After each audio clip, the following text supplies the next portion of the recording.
Hello everyone, my self जय शर्मा। स्वागत है आपका मैथ सर्च की एक और नई क्लास में, जिसके अंदर आज हम जो नया टॉपिक पढ़ने जा रहे हैं वो है हीमोस्टेसिस के बारे में। तो चलो चालू करते हैं। क्या होता है हीमोस्टेसिस? सबसे पहले जो है ये हमारे को पता होना चाहिए। हीमोस्टेसिस जो है दो ग्रीक वर्ड से मिलकर बना है, that is homeo and other word is stasis. Then what is the meaning of homeo? Homeo का मतलब होता है सिमिलर और सेम, या फिर हीमो या होमो जो होता है उसका मतलब होता है सेम। स्टैटिस का मतलब होता है स्टेबल या स्टेबिलिटी, है ना। देन इसके बाद में thus the word homeostasis make the keeping thing constant and stable, यानी किसी भी चीज को जो है वो कांस्टेंट रखना या स्टेबल रखना ही हमारे क्या कहलाती है? हेमोस्टेसिस कहलाती है। ठीक है, इस चीज को ही हम क्या कहते हैं? हेमोस्टेसिस कहते हैं, यानी बैलेंसिंग या फिर इक्विलिब्रियम, है ना। बैलेंस और इक्विलिब्रियम।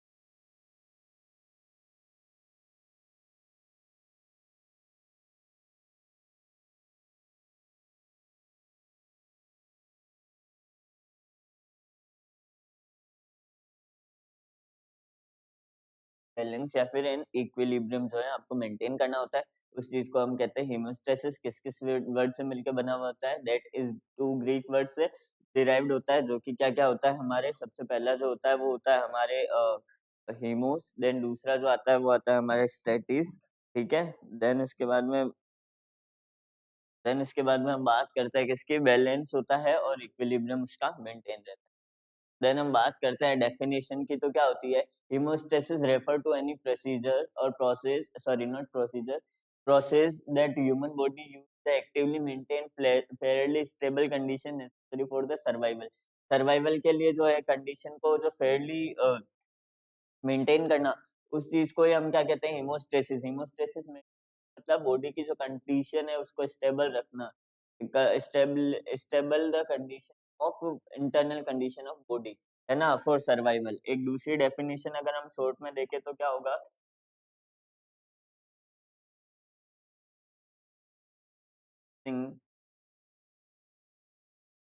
और मेंटेनिंग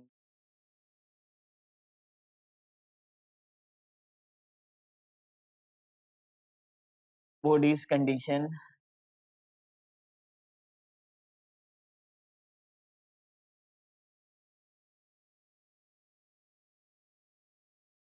फॉर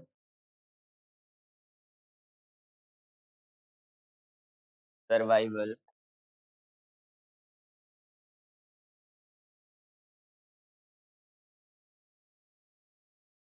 इज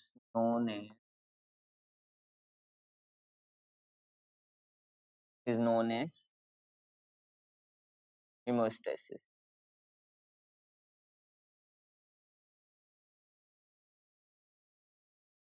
है ना। देन इसके बाद में हम बात करते हैं टर्म हीमोस्टेसिस जो है किस कौन से फिजिशियन ने दिया था। याद रखना, वोल्टर कैनन ने दिया था। कब दिया था? 1930 के अंदर दिया था, है ना। तो make sure you know this. Then उसके बाद में मैं बात करता हूँ हमारी जो प्रभु क्लासेस है वो क्या लेके आई है हमारे लिए। 12th के बाद नर्सिंग में करियर बनाने की गोल्डन अपॉर्चुनिटी लेके आए हैं। इसमें एएनएम का कोर्स जो कि 2 साल का होता है, जीएनएम का जो 3 साल का होता है, उसका हमारे को जो है यहाँ पे ऑनलाइन एंड ऑफलाइन दोनों जो फैसिलिटीज हैं वो प्रोवाइड कराई जाती है विद बेस्ट फैकल्टीज। के अलावा जो है एएनएम का जो फीस होता है वो होता है 45,000 रुपीज पर ईयर, और जो हमारा जीएनएम का फीस है वो कितना है हमारा? 65,000 पर ईयर है ना। एएनएम का जो कोर्स होगा वो होगा 45,000 का, और और एएनएम की जो ड्यूरेशन है, कोर्स का ड्यूरेशन है वो 3 साल है, और जीएनएम का ड्यूरेशन है वो कितना है हमारे? 3 साल है। देन इसके बाद में बात करते हैं कि हेमोस्टेसिस के कुछ एग्जांपल्स की बात करें तो सबसे पहला आता है when the body temperature rise the skin capillary dilate and extra blood near the surface increasing the heart heat loss by certain mechanism such as radiation, convection, conduction. यानी कि क्या होगा? बॉडी के अंदर जब फीवर आएगा तो फीवर आने के कारण क्या हो जाएगा कि वहाँ की जो कैपिलरीज हैं वो डायलेट हो जाएंगी, ब्लड को वहाँ सरफेस के नियर जो है वो इंक्रीज कर देंगी, जिसके कारण क्या हो जाएगा? चाहे रेडिएशन के थ्रू, कन्वेक्शन के थ्रू और कंडक्शन के थ्रू जो है वो वहाँ पे क्या हो जाएगा? वो हीट लॉस हो जाएगी। यानी देखते हैं कोई गर्म होता है तो नहीं कहते हैं एकदम तो बुखार से लाल हो रहा है, तो वो लाल क्यों हो रहा है? क्योंकि उसकी कैपिलरी डायलेट होती है और एक्स्ट्रा सरफेस पे आती है। एक बार एग्जांपल देख लेते हैं। मान लो ये कोई पेशेंट है,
मान लो ये कोई एक हमारे सामने है एक पेशेंट, अगर इस पेशेंट को जो है अगर बॉडी का टेम्परेचर है अगर वो राइज हो जाता है तो इसके अंदर क्या देखने को मिलेगा आपको, रेडनेस देख।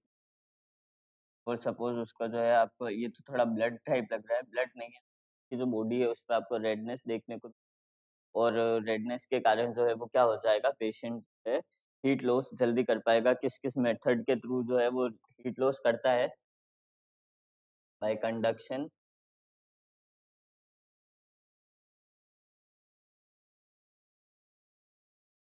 है, दूसरा है बाय कन्वेक्शन,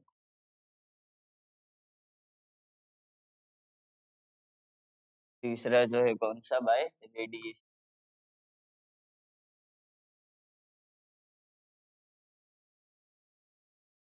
ठीक है, इन तरह से जो मेथड है तो है वो पेशेंट जो है क्या क्या कर सकता है, हमारे हीट लॉस करता है during, heat loss during temperature increase,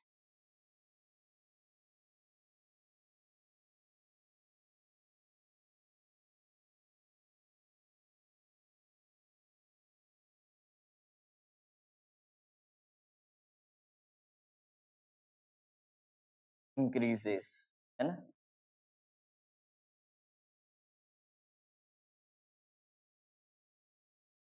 ये जो है हमारे पेशेंट के अंदर हमारे को देखने को चीजें मिलेंगी। देन बाद में आता है कॉन्स्ट्रिक्ट द ब्लड कैपिलरीज, यानी ब्लड की जो कैपिलरीज है उनको वो क्या कर देती है, कॉन्स्ट्रिक्ट कर देती हैं। ये सारी चीजें इसमें हमारे लिख रहे हैं।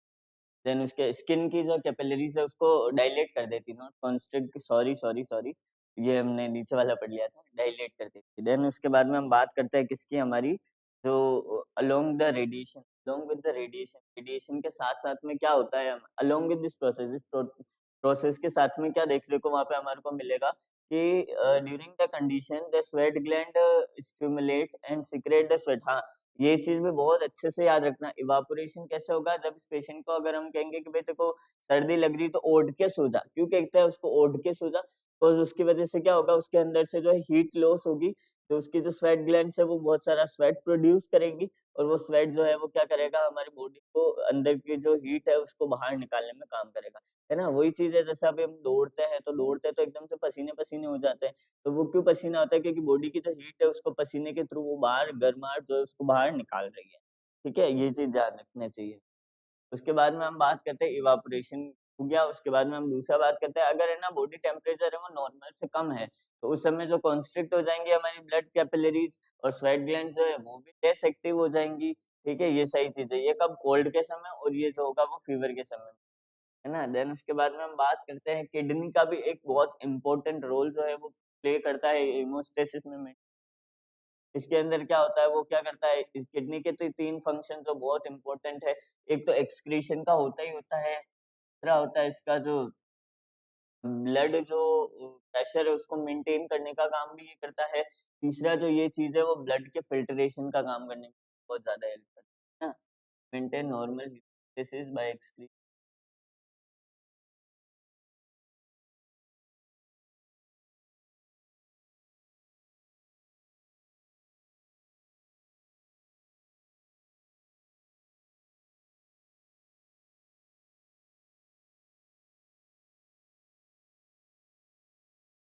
आता है maintain normal homeostasis by excretion.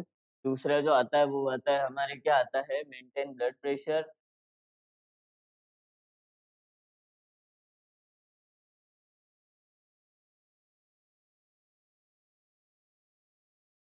आता है हमारे मेंटेन ब्लड प्रेशर आता है। देन तीसरा हमारे क्या आ जाता है, हमारे मेंटेन ब्लड प्रेशर होता है। देन इसके अलावा हमारे आ जाता है तीसरा फिल्टरेशन ऑफ ब्लड, है ना।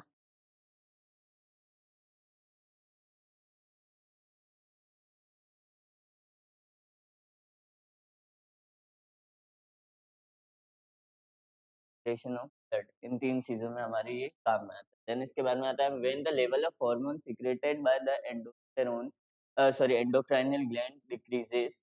जब है ना एंडोक्राइनल ग्लैंड के जो लेवल ऑफ हार्मोन है, जो वो अगर डिक्रीज हो जाते हैं, हार्मोन के जो लेवल है वो डिक्रीज हो जाते हैं, तो हाइपोथैलेमस जो है वो क्या स्टिमुलेट करती है, किसको स्टिमुलेट करती है, पिट्यूटरी ग्लैंड को। पिट्यूटरी ग्लैंड जो है वो क्या करती है, हमारे स्टिमुलेट करती है हॉर्मोन्स के सिक्रेशन को। ठीक है, सिक्रेट स्टिमुलेटिंग हार्मोन जो है उनको सिक्रेट करती है।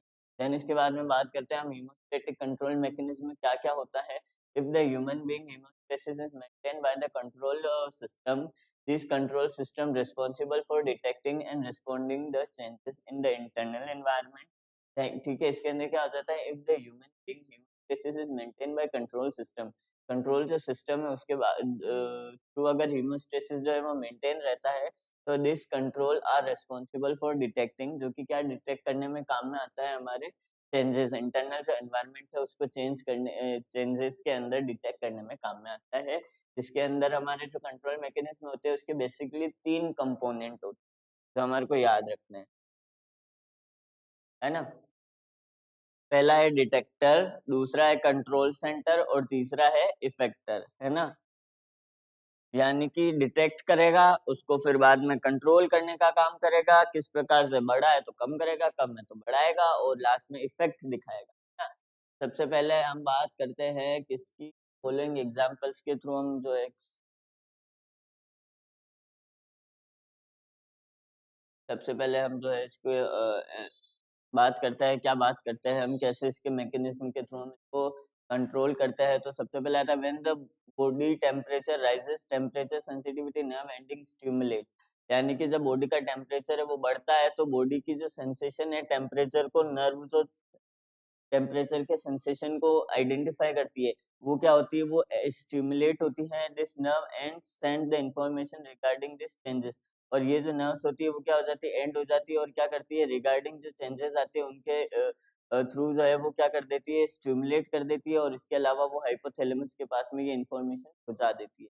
Then hypothalamus interprets this information and the message to the blood vessels, और ब्लड वेसल्स को जो है ये मैसेज पहुंचा देती है। एंड स्वेट ग्लैंड्स को भी ये मैसेज पहुंचा देती है, located in the skin to the response properly, और प्रॉपर्ली रिस्पॉन्स करने का काम करती है स्किन की तरफ। And then after getting the message skin blood vessels dilate, और स्किन की जो ब्लड वेसल्स है वो डायलेट हो जाती है मसाज करने के बाद में, मैसेज पहुंचने के बाद में, सॉरी नॉट इट्स मैसेज करने के बाद, मैसेज वहाँ अगर वो इन्फॉर्मेशन पहुंच जाती है, देन क्या होता है, ब्लड वेसल्स डायलेट होती है, स्वेट ग्लैंड स्टिमुलेट होती है, और इन दो प्रोसेसेस के थ्रू जो है हीट लॉस होता है, और बॉडी का जो टेम्परेचर है वापस से नॉर्मल तरीके में आ जाता है।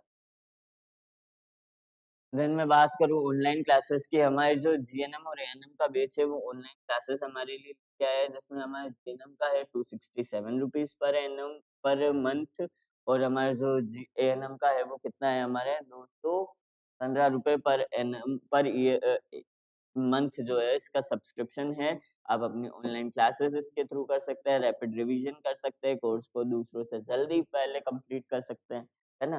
देन उसके बाद में मैं बात करता हूँ आपके मैकेनिज्म में, तो सबसे पहले डिटेक्टर कहाँ होते हैं हमारे, temperature sensitivity sensitive nerve endings पे। दूसरा है हमारे कंट्रोल सेंटर, है ना?